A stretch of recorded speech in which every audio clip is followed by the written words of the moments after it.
The sound came before the light, a soft hum that rose and fell like the ocean breathing somewhere far away. She tried to open her eyes, but the world was only a blur of white and shadow and the scent of rain on metal. She thought she heard her name, but it slipped through her like a dream she could not hold. She tried to move her hand, but it felt like stone. Her heartbeat echoed in her head.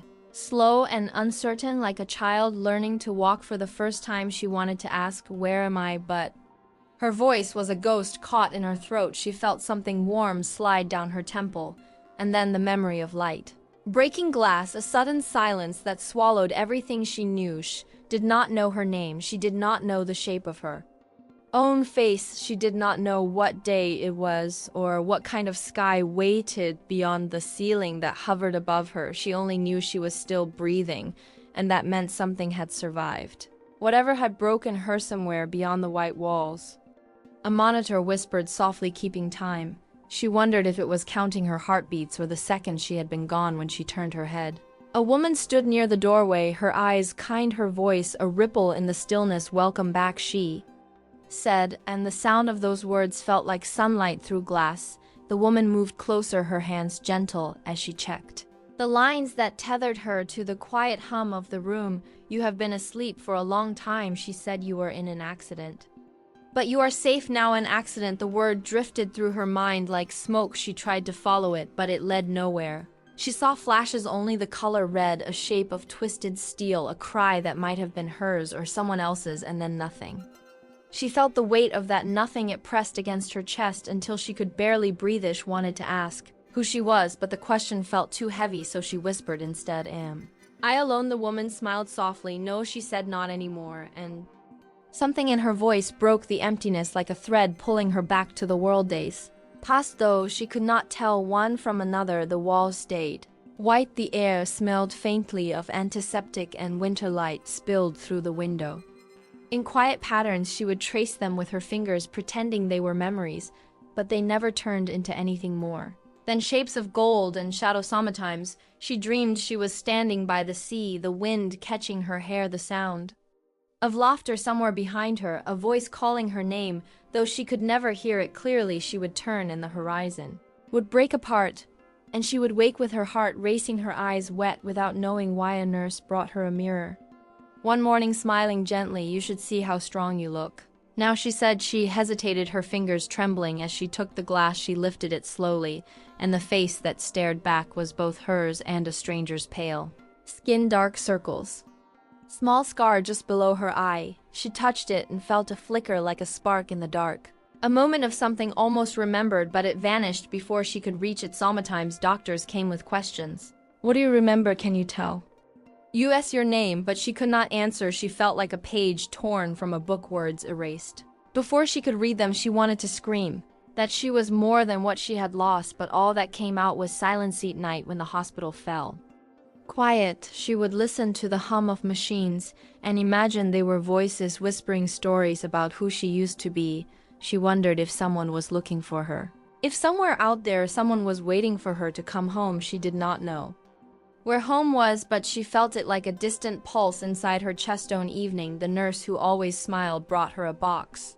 "It was found in your car," she said. "Maybe something inside will help." She opened it slowly, the hinges creaking. A photograph lay on top, worn at the edges. Two people standing under a tree, sunlight spilling through the branches. One of them was her. She was smiling, her eyes full of something she could not name.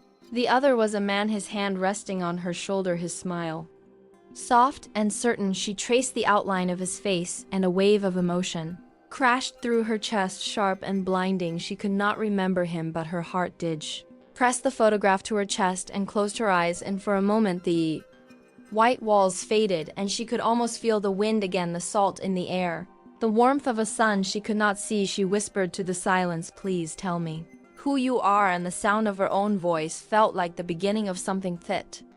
Night, she dreamed again, but this time the sea was closer. She could feel the water touch her feet, and in the distance she saw the same man from the photograph. He turned and smiled and called her by a name that echoed through the waves, but when she tried to answer, the tide rose and pulled her away. She woke, gasping, her hands clutching the sheets, and though she could not remember the name, she knew it was hers. In the morning, the nurse found her sitting by the window, her eyes fixed on the Horizon outside the hospital where the sky was turning gold, you remembered. Something didn't you? The nurse asked. She nodded slowly. I think. I did, she said, but it felt more like a feeling than a thought, and that was how she began to find herself. Again, not through facts or words, but through the quiet pulse of things that refused to be. Forgotten somewhere, deep inside her, the world she had lost was waiting, and though she did not yet know. The way back she felt that it was calling her, and she promised herself she would follow the sound no matter how long it took, and that was how the first light of memory began to rise behind. Her eyes, like dawn breaking after a long and endless night, they turned softer and slower, like the world was learning to breathe again. She could walk now, though her steps were uncertain and small. Each movement felt like a whisper from a life that used to belong to her. The nurses smiled. When they saw her in the hallway, the doctor said she was healing. But she knew that healing was not the same as remembering. Her mind was still a room filled with fog and echoes. Her reflection in the hospital window was still a stranger on morning. She stood at the edge of the garden outside the hospital. The air smelled of rain and grass. She closed her eyes and let the wind touch her face. It carried with it something that made her chest ache, a faint sound of laughter somewhere distant, or maybe it was just her heart remembering what it felt like to be alive. She stayed there for a long time, breathing slowly, until the nurse called her back in later that evening when the lights dimmed and the corridors fell silent. She sat on her bed holding the photograph again, tracing the edges of the man's smile with her thumb. She wanted to know his name. She wanted to know what he had meant to her. She could feel it deep in her bones that he had been important, more than anyone else, more than anything else. She whispered into the quiet, I will find you whoever you are. And though no one answered, she felt as if the room had heard Herdes passed into nights the same rhythm over and over, yet something inside her was shifting like a tide turning unseen. She began to notice small things, the way her fingers moved, as if remembering how to write, the way her voice sounded when she hummed to herself, the tune unfamiliar yet heartbreakingly familiar. One afternoon she found herself standing in front of the piano in the hospital's therapy room. Her hand brushed the keys and a single note rang out, soft and trembling like a heartbeat. She pressed another and then another until a melody began to rise out of her like something long asleep, finding its way back to the light. The nurse who often watched her came closer, smiling. Do you play? She asked, and she shook her head. I don't know, but her fingers didn't stop moving, and the music grew until it filled the room, and for a moment she felt whole again. She felt like she was standing at the edge of the sea, hearing someone call her name, and she almost remembered the sound that night she dreamed. She was sitting in a small kitchen. The smell of coffee in the air, a hand reaching across the table to hold hers, the same hand from the photograph. She could see the man's eyes, now warm and gentle. You always forget to smile in the morning, he said, and she laughed, the sound so light it broke her heart. When she woke, because it felt real, it felt like home, she sat there for a long time, letting tears fall quietly, because she knew the dream was not just a dream, it was a piece of what she had lost. Next morning she asked the doctor, when can I leave the hospital? He looked surprised. Soon, he said. But are you sure? She nodded. I need to find something or someone. The doctor hesitated, then handed her a small envelope. This was with your belongings, maybe. It will help. She opened it slowly. Inside was a folded note with only 2 words written in soft faded ink, Willow.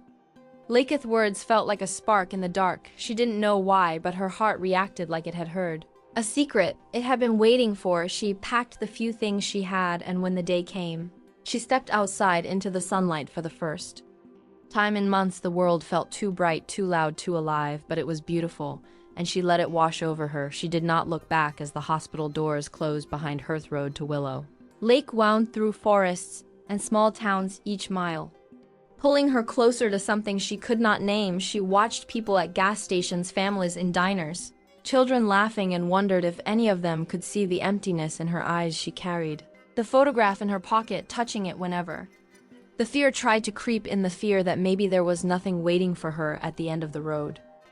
When she reached the lake, it was near sunset, the sky melting into gold and crimson, the water calm and endless. She stood at the edge, breathing in the scent of pine and earth and silence, and for a moment she felt it again, that faint tug deep in her chest, as if the world was whispering, yes, this is where it happened. She walked along the shore, her shoes sinking slightly into the damp sand, and they're half buried under the roots of an old tree. She saw something glinting in the fading light.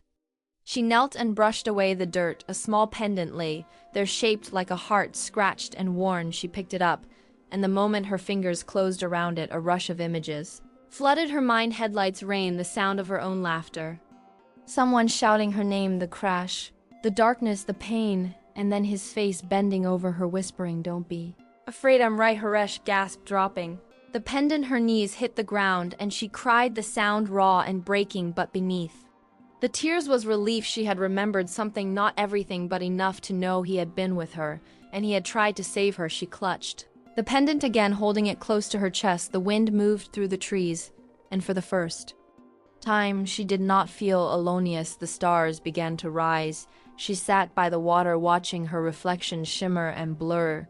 She thought about all the pieces still missing and all the ones she had begun to find. She knew now that memory was not just in the mind, but in the heart, in the hands that reached out even when they trembled, in the steps that kept moving forward even when the road was dark. She did not know what tomorrow would bring, but she whispered to the night, "I will remember," and the world around her seemed to answer in its own quiet way. Air grew colder, but she did not leave. She stayed until the first light touched the horizon, her breath rising like mist, her eyes fixed on the still surface of the lake. And when she finally stood, she felt lighter, like something had been set free within her. She turned away from the water and began to walk toward the road, her shadow stretching long behind her, and though she still did not know her name, she knew her purpose. She was going to find the rest of her story, one memory at a time. And as the morning broke over Willow Lake, she smiled for the first time without even knowing why, because somewhere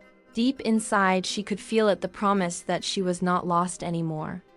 Only on her way. Hometh Road stretched ahead like a ribbon of pale silver under the morning sun. She walked without knowing where it would lead her, only that she had to keep going. Each step was a heartbeat, each breath a small prayer to the world that had once forgotten her. She carried the pendant close against her skin, its weight a quiet reminder that she was not just a shadow drifting through time. She was someone who had loved and been loved, and somewhere out there a piece of that love was waiting to be found. Air grew warmer as the day unfolded, fields opening on either side, dotted with wildflowers that swayed like soft memories. She stopped once to watch a flock of birds rise into the sky, their wings carving shapes she almost recognized. She closed her eyes, and for a heartbeat she saw a flash of a house, a porch bathed in evening light, a dog running through tall grass, a man sitting on the steps strumming a guitar, and then it was gone like wind slipping through her fingers. Reached a small town by midday, the kind of place that felt suspended in time. The people moved slowly, their eyes curious but kind. As she passed, the smell of bread drifted from a nearby bakery, and her stomach clenched. She realized she had not eaten since dawn. Inside the bakery, the woman behind the counter smiled. "What can I get you, dear?" She hesitated, then pointed to a loaf of bread and a cup of coffee. When she reached for her wallet, her hands shook. The woman noticed and said softly, "You look like you've come a long way." She nodded. "Yes, I think I have." As she sat by the window eating, she heard the faint sound of a song playing from an old radio. The melody struck her like lightning. She froze mid-breath, her eyes wide. The song, it was the same one she had played on the piano in the hospital, the same tune that had risen from her fingers without knowing its name. She turned to the woman. "What song is this?" she asked. "Oh, that old thing." The woman laughed. "It's called Come Back to Me. Was popular a few years ago by a local musician named of Ethan Calithan." The name hit her with such force she nearly dropped her cup. Her pulse thundered in her ears. "Ethan," she whispered again, tasting the sound. It felt like the sea, it felt like the dream she had, it felt like the voice that had called her name in the dark. She fumbled for the photograph, pulled it from her pocket, and showed it to the woman. "Do you know him?" The woman squinted, leaned closer, then gasped, "That's Ethan, yes. Dear, he used to live just outside of town by the lake. Haven't seen him much lately since the accident." Accident, the word hung heavy in the air. She felt it sink into her bones. "What accident?" she asked, her voice barely a breath. The woman looked uneasy. "Oh, you must have heard a year ago, maybe more. He and his fiancée were in a terrible car crash. People said she didn't make it. He barely survived. Hasn't been the same since. Stays by the lake most days." Alone, her heart stopped, her fingers trembled. The room tilted around her. She could not breathe. "Fiancé," she whispered again, and the word tasted like sorrow, like truth. She stood suddenly, the chair scraping the floor. "Thank you," she said, and ran out into the sunlight, her legs moving.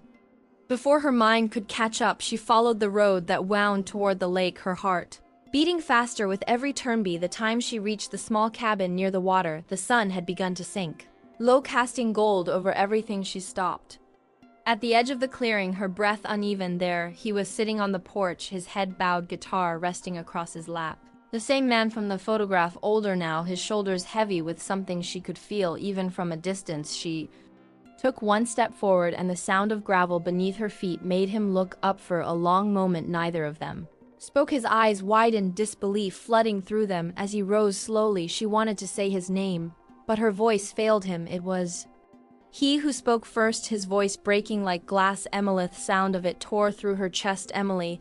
The name felt right, it felt like home. Tears filled her eyes. She tried to speak. I didn't remember, I thought I was gone. He moved closer, his hands trembling as he reached out to touch her face. You were gone for so long, they told me you didn't make it.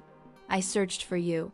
I waited every day. Shook her head, tears falling freely. I woke up in the hospital. I didn't know who I was, I only had this. She held up the pendant. It was yours. He whispered, you never took it off. She smiled through the tears. Maybe that's why I found my way back. Pulled her into his arms, and for the first time since the crash, the world felt still. The scent of pine, the sound of the lake, the warmth of another heartbeat against hers. It all came back in a flood. Laughter, mornings by the water, the sound of his music, the promise they had made to never let go. She remembered it all now, not in fragments, but in a single pure breath of life. Returning, he stood there until the stars appeared, and when they finally pulled apart, he cupped her face and said softly, I thought I had lost you forever. She smiled. No, you just had to wait a little longer. I had to find my way back to us. He sat on the porch that night, talking until the world went quiet. She told him about the hospital, about the dreams, about the music that had led her here.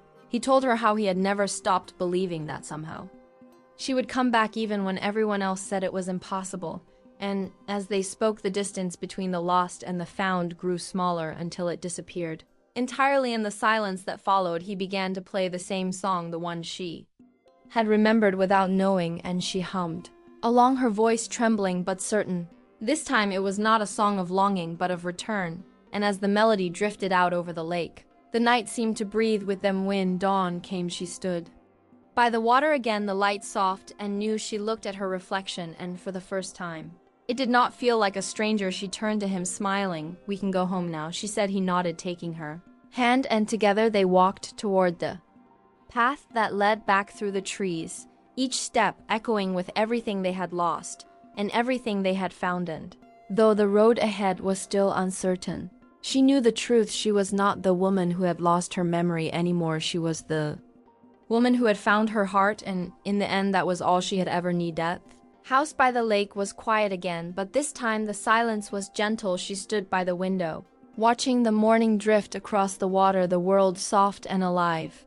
Her hand resting against the glass, his voice behind her saying, coffee is ready. She turned and smiled, that simple moment enough to fill the spaces memory could not be had. Rebuilt slowly, piece by piece, day by day, laughter returning like sunlight after rain. Sometimes she still woke with the weight of dreams she could not name, but now she was not afraid of them because he was there, and the life they were making was stronger than what had been lost. On evening they sat together by the shore, the sky fading into gold and blue. She leaned her head against his shoulder and whispered, I remember enough. He smiled and squeezed her hand. You remember what matters. She nodded and closed her eyes, listening to the sound of the water touching the land, a rhythm older than pain, older than memory's wind moved through the trees, the world breathing softly around them. And in that quiet she felt it at last, not the fear of forgetting but the peace of beginning again.